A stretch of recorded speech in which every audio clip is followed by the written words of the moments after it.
Yeah hi guys once again welcome back to today's video అండి. So ఈరోజు మనకి తెలిసినట్టే మనం ఆల్రెడీ పెడగాగీలో ఐసీటీ గురించి కొంచెం ఐసీటీ ఇంటిగ్రేషన్ కొంచెం ఎక్స్ప్లెయిన్ చేసుకున్నాం. దాని కంటిన్యూషన్ అండి ఇది.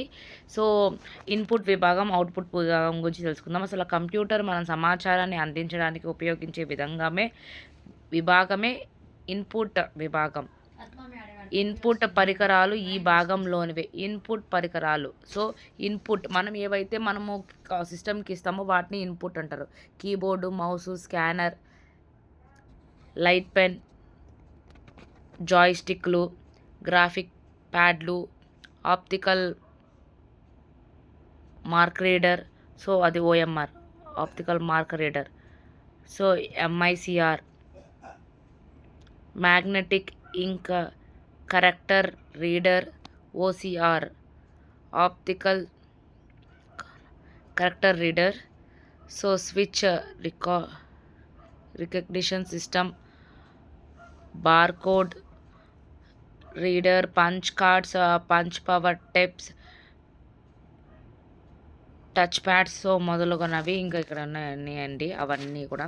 సో తెలుగు నాకు కొంచెం టఫ్, కొంచెం ఏమనుకోవాకండి. సో ఇక్కడ ఎంఐసిఆర్, ఓఎంఆర్, ఓసిఆర్ వీటి ఫుల్ ఫామ్స్ అడగడానికి ఛాన్స్ ఉంది, రాసి పెట్టుకోండి అండి. సో ఇలాంటివన్నిటిని ఇన్పుట్ పరికరాలు అంటారు. సో మనకి ఇంకోటి ఏం చూసాం, ఇన్పుట్ మధ్యలో ఏఎల్యు లాజికల్ విభాగం, అంటే అథమెటిక్ లాజికల్ యూనిట్ కదా. సో అలాగే అవుట్పుట్, సో అది సెకండరీ విభాగం. దాంట్లో చూసాం సెంట్రల్ ప్రాసెసింగ్ యూనిట్. సో మన సిపియూ అంటాం. ఆ సిపియూలో 3 భాగాలు.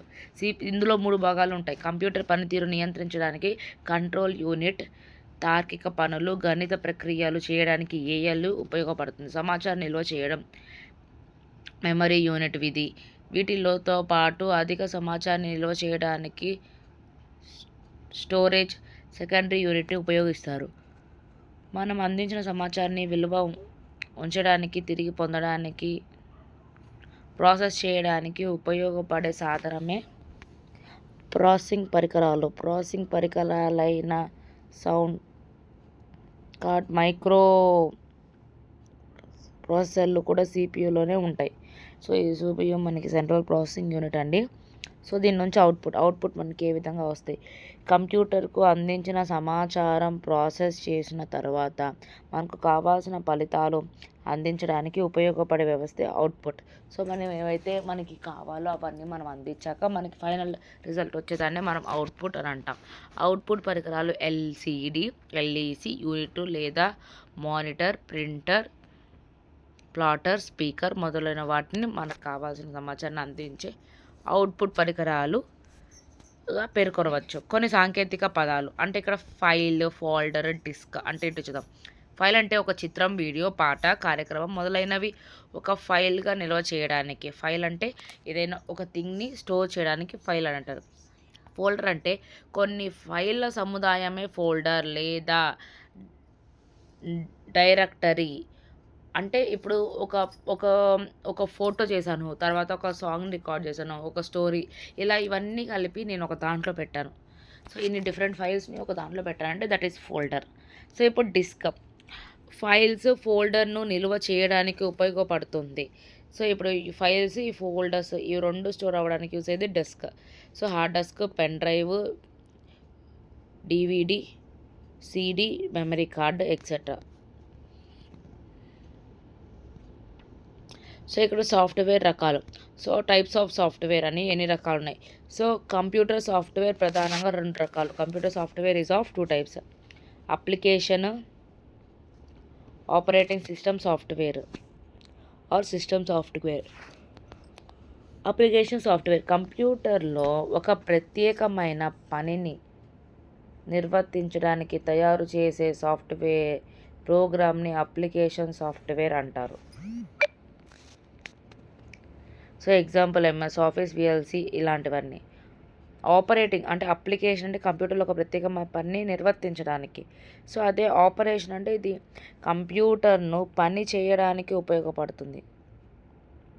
కంప్యూటర్లోని ఇతర ప్రోగ్రాంలు పని చేయాలంటే ఆపరేటింగ్ సిస్టమ్ తప్పనిసరి. అంటే విండోస్, లినక్స్, డాక్స్, మ్యాక్ మొదలైనవి.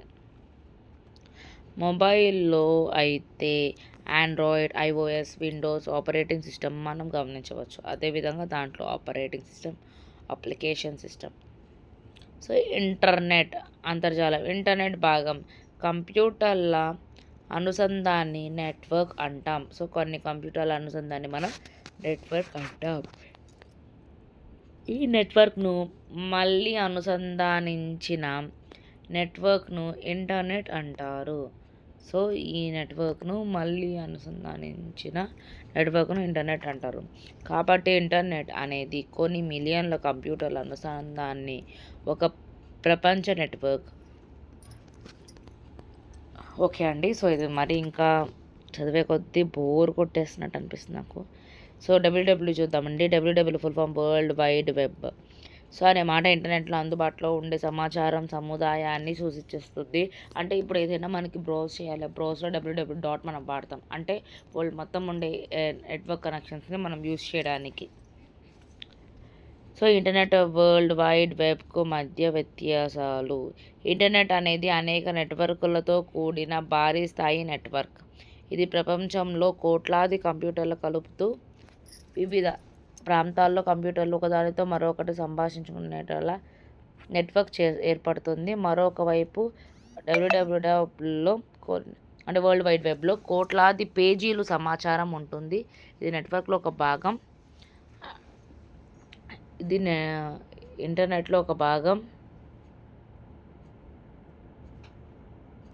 ఇంటర్నెట్లో సమాచారం ఇచ్చిపుచ్చుకునే లేక పంపిణీ చేసే పద్ధతిలో ఇది ఒకటి. సో అర్థమైంది అనుకుంటా ఇంటర్నెట్కి వరల్డ్ వైడ్ వెబ్ అంటే జస్ట్ పేజెస్ అటు అదే కొన్నిపాటి ఇన్ఫర్మేషన్ ఉండేది దాన్ని వరల్డ్ వైడ్ వెబ్ అంటారు. అదే ఇంటర్నెట్ అయితే పూర్తి సమాచారం కలిగి ఉండేది. సో ఇంకా ఈమెయిల్ ఎలా ఏంటి అని చెప్పి ఇది నెక్స్ట్ వీడియోలో చూద్దాం. So thank you for watching. Please subscribe అండి.